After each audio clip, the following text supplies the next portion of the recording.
In this lesson, we're going to look at using the Silhouette Cameo sketch pens on our layout. We're going to do some cut files, and instead of actually cutting, we're going to use the sketch pen to draw.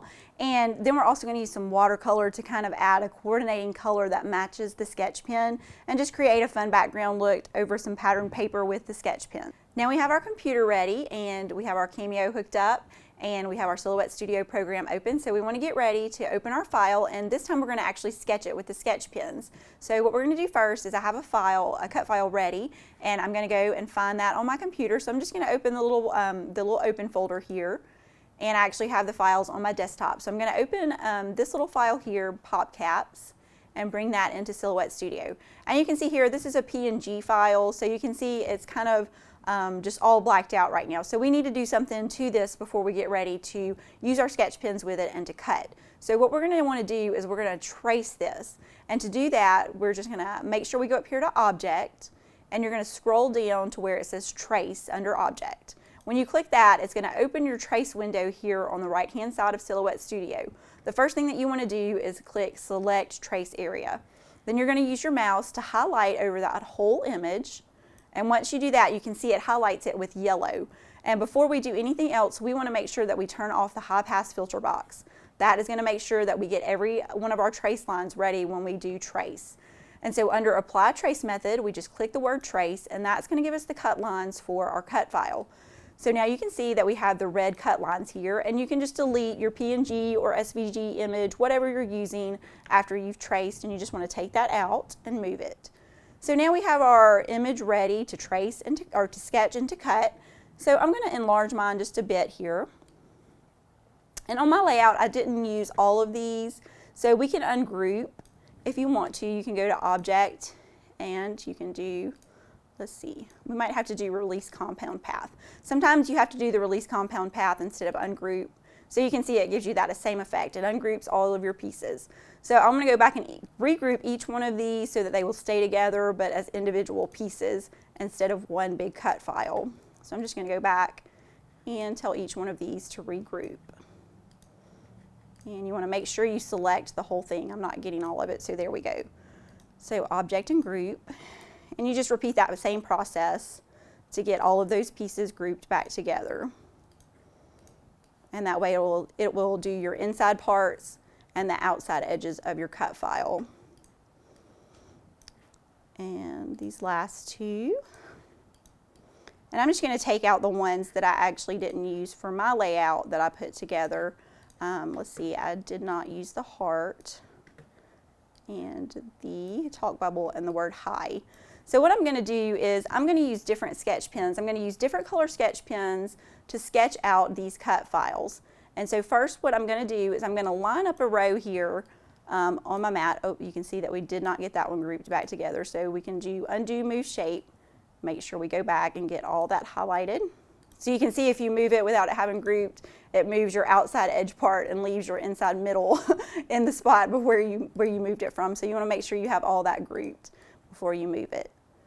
And so I'm going to actually try to fit probably 5 across here. So I'm actually going to make these just a little bit smaller and just kind of shrink that down a bit.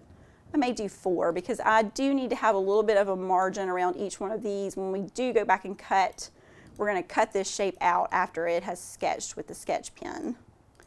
So we're just going to copy one more of these. You can choose whichever one that you want to copy, because we're actually going to have several of these that are going to fill up the whole background of the layout.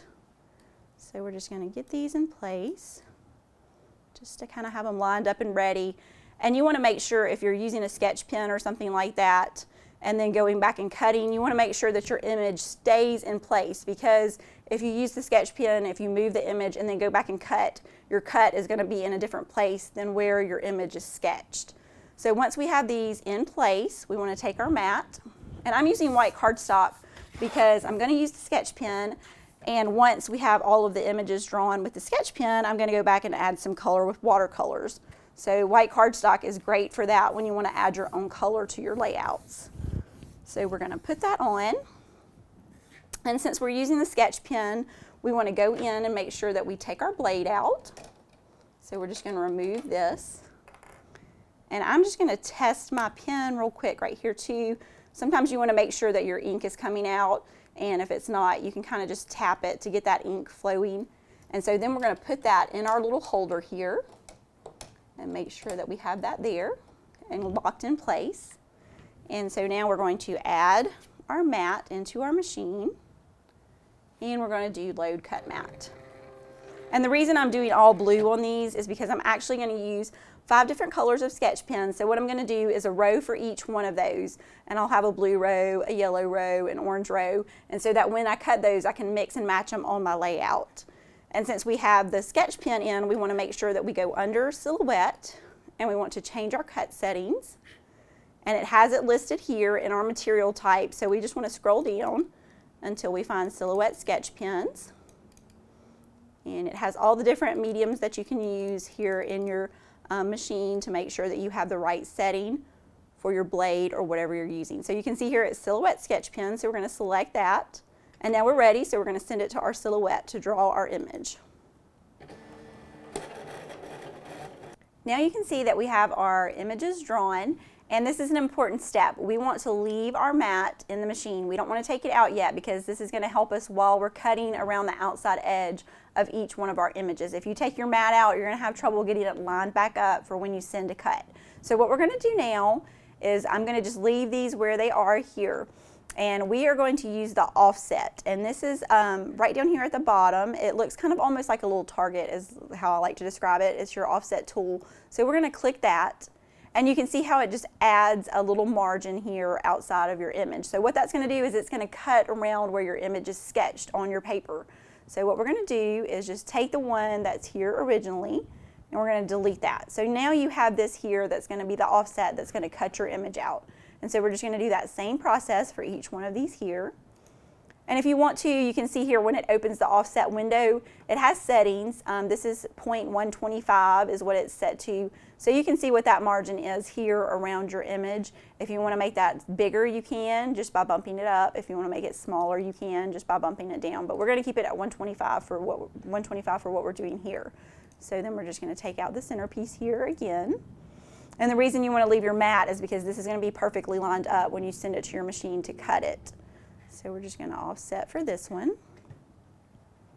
And go over here and delete.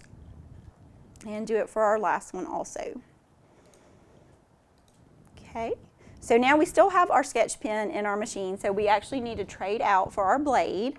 And so we're going to take this out to put our blade in.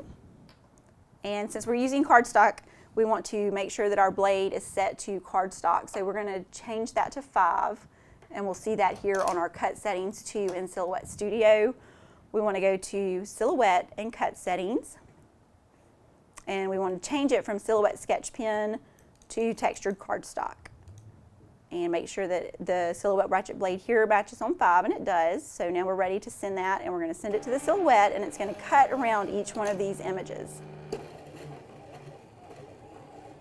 So now we have the edge cut on each one of our images, and so I'm going to unload my mat and show you here what that looks like.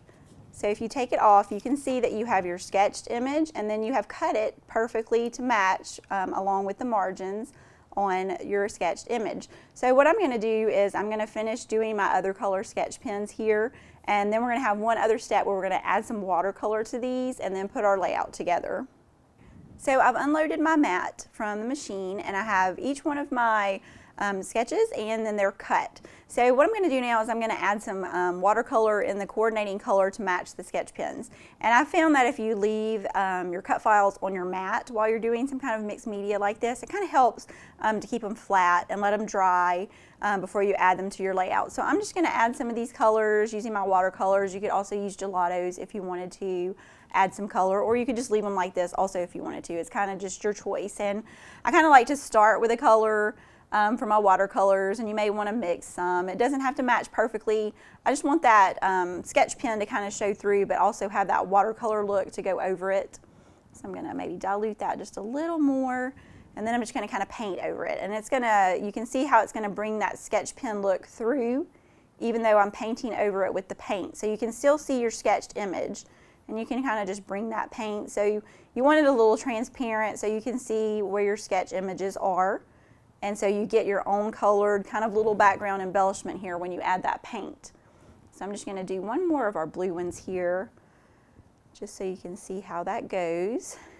And we can go over the edges because once we pull these off of our mat, it's going to be perfectly painted to the edge of each one of the cut files. And so then I'm just going to take this blue off and add one of my other colors. I did a pink next, so I'm just going to add some pink paint to that one. And maybe in a little bit lighter for that one so we can get that color to show through. And I like this tone-on-tone look. It just gives a fun look to your layouts when you add those tone-on-tone colors. And we'll do one more of our pink ones here.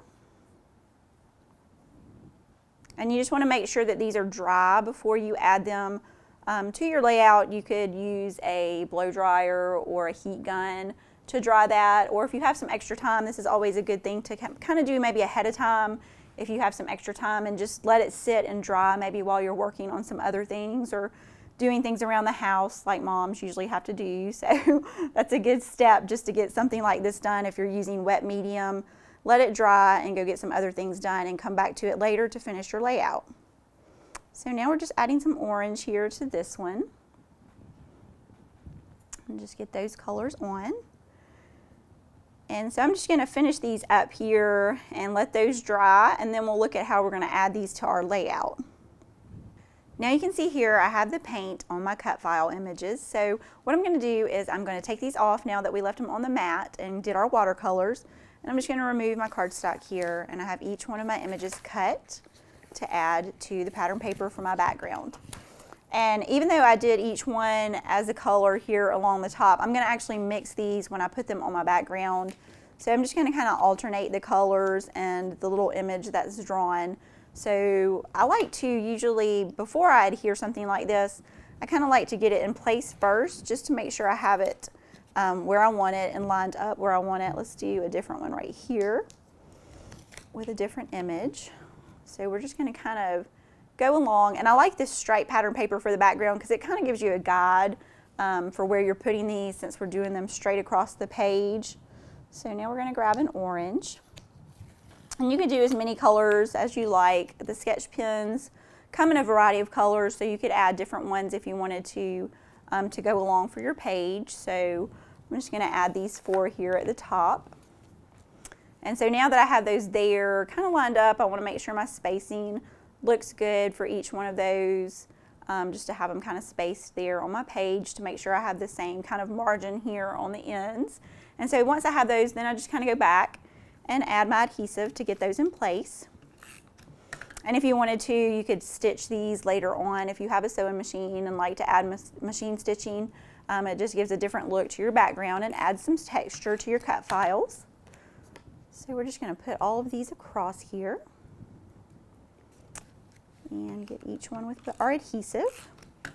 And if you wanted to add some dimension, you could also, instead of doing the regular adhesive, you could add some pop dots under these. If you didn't want to add the stitching, pop dots would add some great dimension to the layout for a different look. And so we have that last one here. And then I would just keep going and rotating the different paint colors and the different patterns here along the background before I started adding my other elements to the page. So we'll just get a few more of these added on here. Let's see. We'll grab this one. And it does, you can see that the paint does give it a little bit of curl, but I actually like that. I like that it kind of adds that dimension to your page and kind of adds a little shadow. So if you're photographing your layout later on, you get that kind of three-dimensional look from the shadows on the page. So I don't mind that at all. And once you put it in your page protector, it's going to make it flat in your page protector anyway, just to keep it, you know, flat in there and keep it protected. So I'm just going to add these last few here. And then we'll just look at kind of placing our photo and some embellishments on the layout. So now we have all of those. And I have my photo here, and I wanted to use a tag for the title since I had the text from the sketched images. I didn't want to use stickers or anything like that. I wanted to go kind of simple. So you can just layer those kind of side by side, and then you're going to have these under the bottom here. And I also had some embellishments. I just used a couple of little, the flare here These are always cute. I like that it continues kind of the circle element from my background mixed with the stripes. It adds some contrast to your page. So you could just add those to your tag. And also puffy stickers are always cute. Those add great dimension also to your layouts. And I had another circle here with the little the ampersand. And you can just grab that and stick it on. I like to layer around my photos and the tags. And so once you have everything on there, you can see my finished one here. I just continued the same look all the way down the page, and I did add the machine stitching to mine. And you can see I still have the same tag and photo here, and just added a couple of other little thickers and embellishments here around the layout. And then once I finished, I also stamped with just a little phrase stamp just to add that contrast of color to each one of the cut files.